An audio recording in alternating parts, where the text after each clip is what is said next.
안녕하세요. 처음 뵙겠습니다. 전북특별자치도 농업기술원의 홍보 담당자 노시현입니다. 요즘 더워도 너무 덥습니다. 오늘 이야기할 주제가 바로 이런 날씨와 관련이 있는데요. 요즘 날씨가 부쩍 이상하다고 느껴지지 않으세요? 동남아 같은 스콜의 집중호우가 잦아지고 농촌에서는 병해충으로 골머리를 앓고 있습니다. 여기에 우리 농업인들이 가장 괴로워하는 건 더위입니다. 정말로 무서운 얘기가 있죠. 너무나도 더운 오늘의 여름이 앞으로 지낼 여름 중에 가장 시원한 여름이란 사실을요. 이러한 기후변화에 가장 크게 영향을 미치는 것이 온실가스라고 합니다. 우리 전북 지역은 농업 비중이 높아서 이러한 기후변화가 남 이야기로 들리지만은 않습니다. 그래서 오늘은 전북 농업의 탄소 중립, 다시 말해서 온실가스를 줄이는 노력에 대해서 한번 알아보겠습니다. 전북특별자치도 농업기술원에서 저탄소 농업기술을 연구하고 계신 농업환경과의 배세용 선생님 모시겠습니다. 반갑습니다. 방금 소개받은 배세홍 농업연구사입니다. 네, 반갑습니다. 먼저 기후변화와 농업 이야기를 먼저 해볼게요. 요즘 어르신들이 예전 같지 않다라는 표현을 정말 많이 하시는데요. 실제로 우리나라 기후가 얼마나 변했나요? 네, 정말 심각한 상황입니다.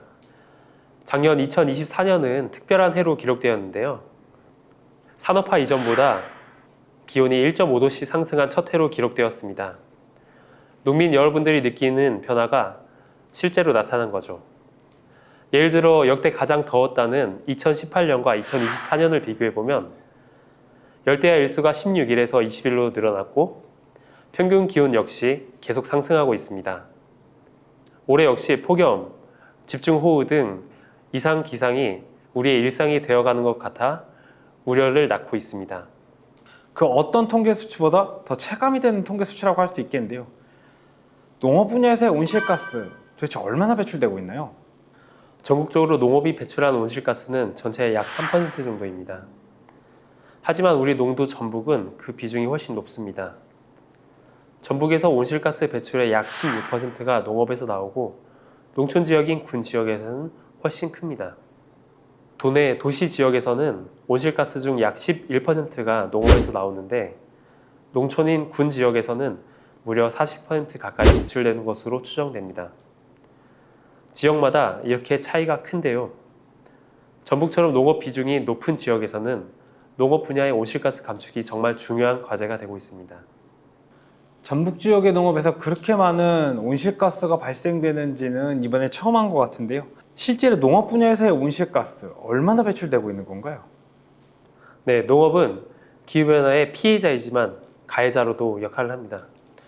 농업 활동에서 온실가스가 배출되는 경로는 다양합니다.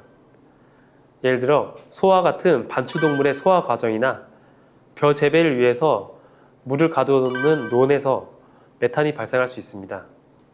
또한 화학 비료를 농경지에 투입할 때는 아산화질소라는 온실가스가 배출됩니다.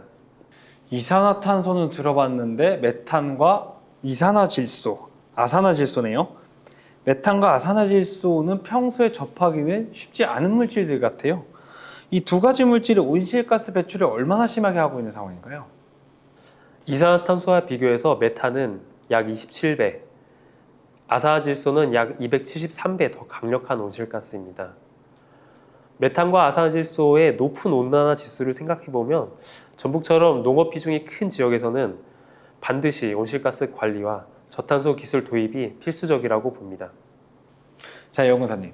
지금까지 온실가스가 농업 분야에서 어떻게 발생되는지에 대해서 한번 알아봤습니다. 온실가스가 농업 분야에서 어떻게 발생되는지는 알게 되었습니다. 그럼 이러한 온실가스 감축할 수 있는 어떤 연구를 하고 계신가요? 네, 전북농업기술원에서는 온실가스 감축을 위해 여러 가지 노력 중입니다. 특히 제가 연구하고 있는 방향은 크게 두 갈래입니다. 첫째로는 온실가스 배출량을 정확히 산정하는 것입니다. 전북 지역 농경지와 축산 환경에서 발생하는 메탄과 아산화질소 배출량을 조금 더 정밀하게 산출하는 것입니다. 이렇게 모은 데이터는 향후 기후변화 대응 전략 수립에 기초 자료로 쓰일 예정입니다. 두 번째로는 저탄소 농업 기술을 개발하는 연구입니다.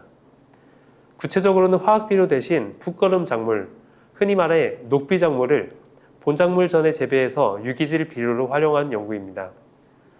아직은 연구 초기이지만 친환경 농업과 저탄소 농업의 공존 가능성에 대해서 크게 기대하고 있습니다. 네, 잘 들었습니다. 연구사님. 그렇다면은 지금 연구사님의 대표적인 성과에 대해서도 한번 들어볼 수 있을까요? 네, 지자체의 일관성 있는 온실가스 배출량 산정을 위해서 연구를 통해 개발한 기초자료 수집 자동화 시스템 도입을 정책 제안한 적이 있습니다. 이를 통해 농업 분야에서 온실가스 통계를 내는 작업이 훨씬 효율적이고 정확해질 것입니다. 또한 비닐하우스에서 고추 재배 시 바이오차를 유기질 비료와 함께 투입하였을 때 온실가스를 줄일 수 있다는 연구 결과를 학회에 발표한 적이 있습니다. 연구사님 마지막 질문입니다. 연구사님께서 하고 계신 이 연구의 최종 목적과 우리 농업에 끼칠 영향은 어떤 것이 있을까요? 네, 기후변화는 이제 우리 농촌의 위기이고 그 가장 큰 피해자는 농민들이 되어가고 있습니다. 그래서 저의 연구는 전북 농업의 탄소 중립을 목표로 배출량 계산 그리고 화학 비료를 대신한 풋거름 작물 개발에 힘쓰고 있습니다. 사실 연구가 쉽진 않습니다. 기후변화는 지금 당장 우리의 생활에 영향을 미치고 있지만 이 작업들이 단숨에 이루어낼 수는 없는 것도 사실입니다. 앞으로도 실질적인 기술을 개발하고자 하니 농업 분야 탄소 중립 실천에도 많은 관심 부탁드리겠습니다. 네, 말씀 감사합니다. 탄소 중립, 최근에 뉴스를 보거나 우리가 여러 가지 글을 읽을 때 심심치 않게 보이는 단어 중 하나 아닌가 싶습니다. 농업 분야에서도 탄소 중립을 무시할 수 없을 것 같습니다. 농업, 농촌을 지키는 중요한 실천 탄소 중립. 농업인 여러분들과 우리가 힘을 모아야 할 때가 아닌가 싶습니다. 지금까지 농업 분야의 탄소 중립에 대해서 같이 말씀 나누는 배세용 연구사님이었습니다. 연구사님 끝까지 참석해 주셔서 정말 감사합니다. 감사합니다.